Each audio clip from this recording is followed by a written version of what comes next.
yang diajak oleh MPTT. Tauhid kita begitulah gambarannya. Hanya terlihat Allah, hanya terlihat perbuatannya, hanya terlihat sifat dan kebesarannya, zatnya, wujudnya, sehingga hilanglah pengaruh-pengaruh lain dari batin kita. Bila bersatu 4 golongan, yaitu dakwah akan lancar. Pertama harus ada namanya orang awam.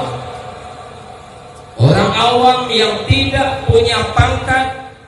Kelompok yang kedua, benar saja bertanya orang hartawan yang siap mengorbankan hartanya untuk kepentingan agama.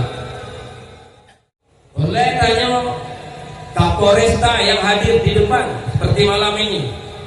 Perlu tanya camat yang siap tempur, back to backboard.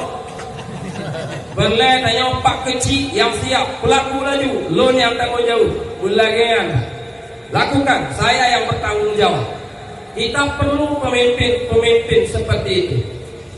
Wali kota seperti itu, bupati seperti itu, yang siap berkorban, yang siap mempergunakan pangkat dan jabatannya untuk kepentingan agama. 3. Yang keempat, benar orang arif yang pimpin tanya. Bukan hanya ahli syariat, bukan hanya ahli ilmu, tapi dia adalah mursyid. Itu perlu di dalam kelompok itu.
Bismillahirrahmanirrahim.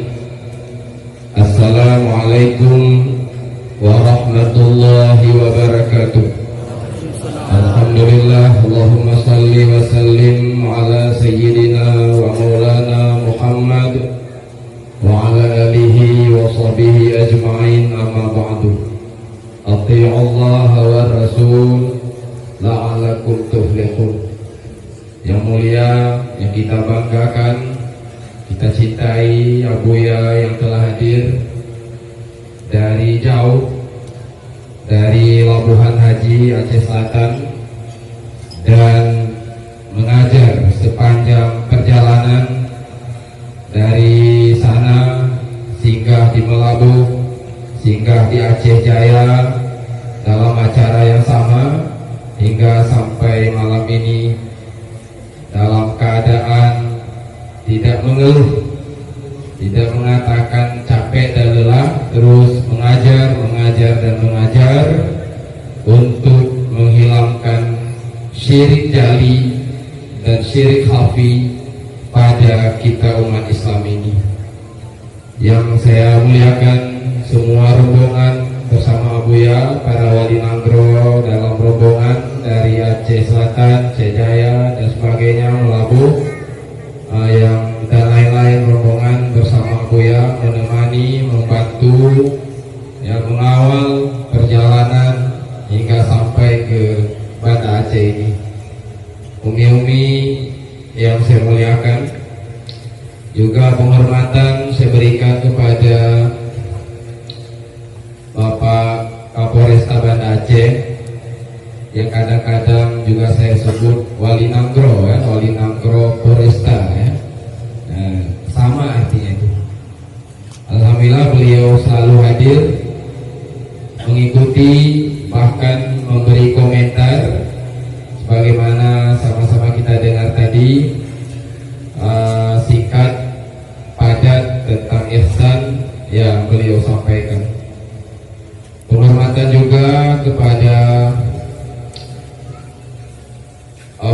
Kecil Pameraya dengan tokoh-tokoh masyarakat, Ketua TPG, Pak Sekdes, Kepala Dusun, dan seluruh masyarakat Kampung Pameraya yang sudah bersusah payah mengorbankan harta, waktu, dan tenaga untuk kesekian kalinya menyambut Abuya di tempat ini dalam acara yang sama. Dulu bersama ulama dari Tunisia, juga disambut oleh Pak Kecil. Tuan Guru dari Malaysia pernah datang, juga disambut oleh Pak Kecil dan warga, bahkan berikrar bahwa Pak Kecil dan tokoh-tokoh masyarakat bersama para masyarakat kampung hingga kapanpun siap menyambut kajian Majelis Tauhid Tasawuf yang mulia ini. Terima kasih kepada Pak Kecil sekali lagi dan masyarakat Pameraya. Yang Tuhan muliakan juga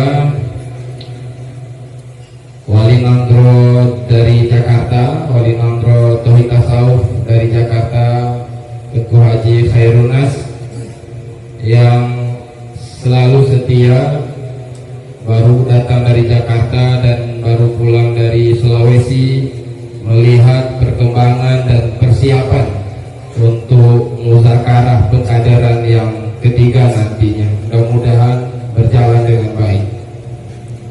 Penghormatan saya berikan juga kepada Wali Nangro Aceh Besar, Tengku Halimi Mahmud, dan para Wali Nangro kecamatan dan kampung-kampung yang khususnya yang ada di wilayah Kota Banda Aceh ini.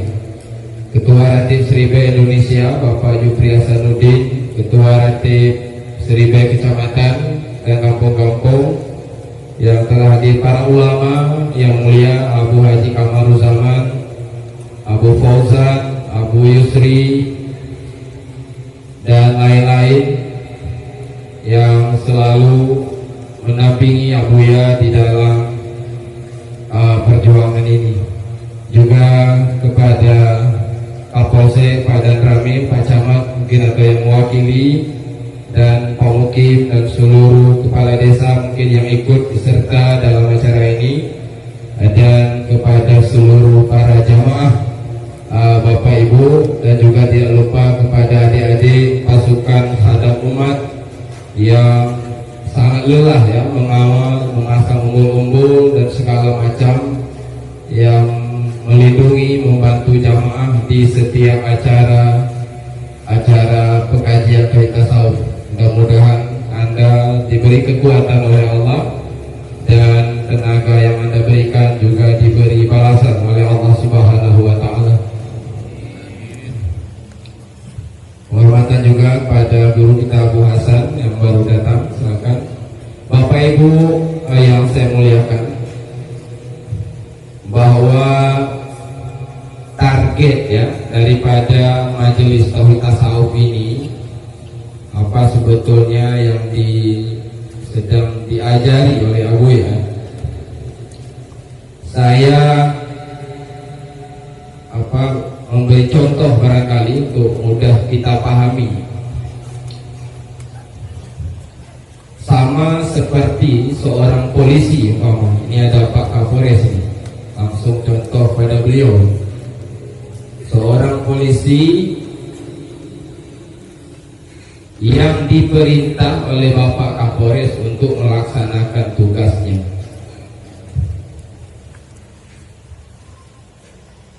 Jadi baik Pak Kapolres ada dan tidak ada, dia terus menerus terlihat perintah Kapolres di dalam batinnya itu, sehingga yang lain hilang di dalam ingatannya. Kita ajak minum kopi, nggak bisa, saya sedang melaksanakan tugas.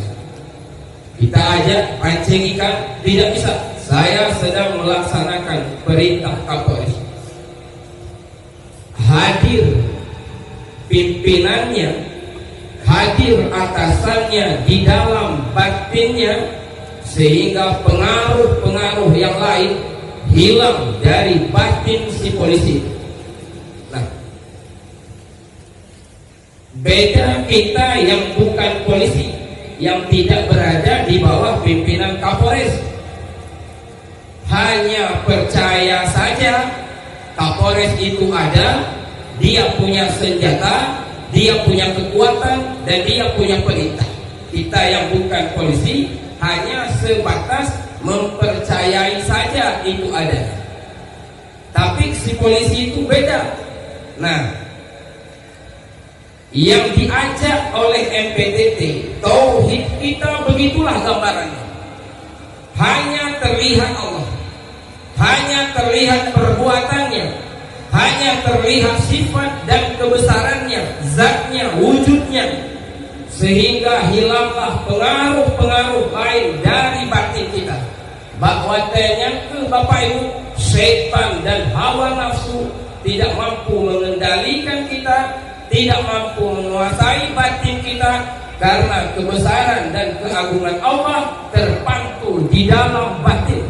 Yang tauhid laginya hanya dibahas itu selain oleh MPTT. Akidah ada itu diajari di mana-mana. Akidah Ahlussunnah wal Jamaah kita pahami semua. Maksud daripada Abuya dan MPTT supaya akidah itu nyata di dalam batin kita. Nah, itu maksud daripada tauhid tasawuf, atau lebih tinggi dari itu adalah tauhid daripada tauhid sufi. Itu nanti dijelaskan oleh Abuya. Sebagian tadi sudah dijelaskan oleh Abu Ili, Abu Kamarul, Abu Fauzan. Nyambak watenya itu Pak, baru bertanya lezat tak ibadah. Pak watenya ke baru bertanya lezat tak berzikir.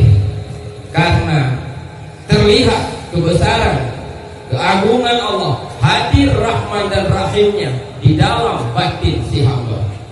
Nah, untuk itu bagaimana? Ini perlu kepada sistem. Maka kita perlu kebersamaan. Sebagaimana dalam sebuah makalah yang ditulis oleh Abuya, saya lupa tahunnya, bila bersatu 4 golongan, itu dakwah akan lancar. Pertama harus ada namanya orang awam. Orang awam yang tidak punya pangkat. Awam di sini maksudnya yang tidak punya jabatan, tidak punya harta, bukan hartawan dia, dan dia juga tidak ahli, bukan ahli ilmu. Yang orang awam, lagi-lagi ditanya. Kebanyakan kita yang masuk kelompoknya, itu satu. Kelompok yang kedua, benar saja ditanya orang hartawan yang siap mengorbankan hartanya untuk kepentingan agama. Dipakai harta, toko yang banyak, tanah yang luas, gaji yang besar, dipakai itu oleh dia untuk kepentingan agama. Yang urung lagi yang perlu, hartawan lagi yang perlu, yang siap berkorban untuk acara-acara keagamaan seperti ini. Jauh lagi, pengen, jauh lagi, lebih, jauh. Bangga huruf lancar. Nah, lagi. Yang perlu itu kata sebuah makalah. Yang kedua, perlu kepada orang yang punya kekuasaan. Boleh tanya Kapolresta yang hadir di depan seperti malam ini. Perlu tanya camat yang siap tempur, baik tu bot. Boleh tanya Pak Kecil yang siap pelaku laju, loan yang tanggung jauh, bulagean. Lakukan, saya yang bertanggung jawab. Kita perlu pemimpin seperti itu. Wali kota seperti itu, bupati seperti itu, yang siap berkorban, yang siap mempergunakan pangkat dan jabatannya untuk kepentingan agama. 3. Yang keempat, benar orang arif yang pimpin tanya. Bukan hanya ahli syariat, bukan hanya ahli ilmu, tapi dia adalah mursyid. Itu perlu di dalam kelompok itu. Nakut boh golongannya, ya insya Allah tunggu.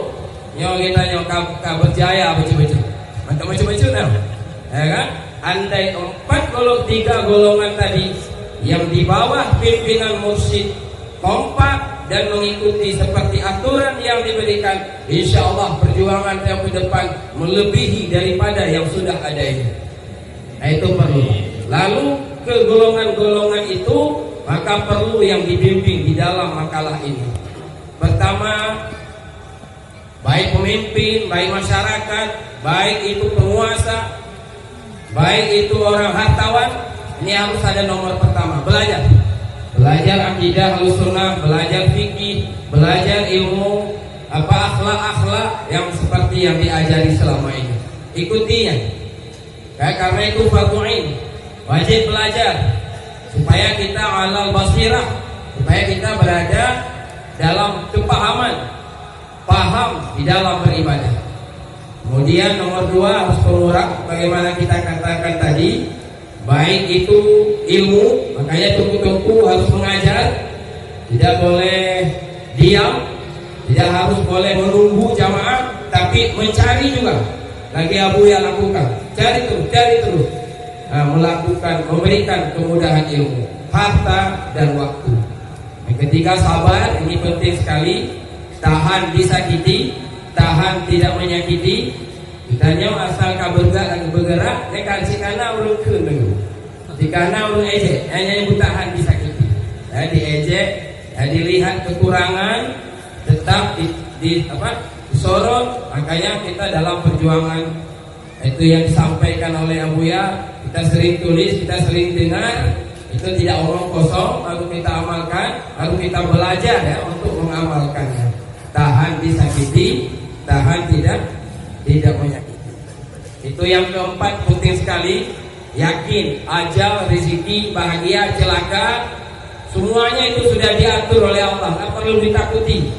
Takut ya, takut lapar, takut nggak menang, takut hilang jabatan, takut bangkrut, itu penyakit penting. Ananya semua sudah dijamin oleh Allah. Yang na rezeki tetap na rezeki, yang banyak tetap banyak, yang sedikit tetap sedikit. Nyawa semua sudah diatur oleh Allah. Kapan mati, kapan hidup, kapan sakit, kapan sehat. Maka tidak boleh ragu di dalam berjuang. Baik takut kebayang-bayang, bayang-bayang mendung ya. Jangan takut. Jadi baik jangan takut hilang rezeki, jangan takut jatuh, terus berjuang. Insya Allah, Bapak ya.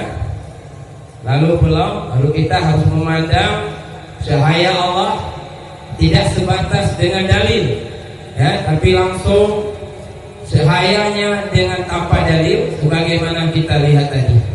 Seperti si polisi yang bertugas di bawah pimpinan atasannya itu, nggak ada dalil itu.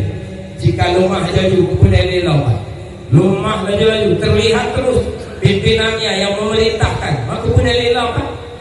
Menanci Allah melemah katanya, dari untuk pun kajian.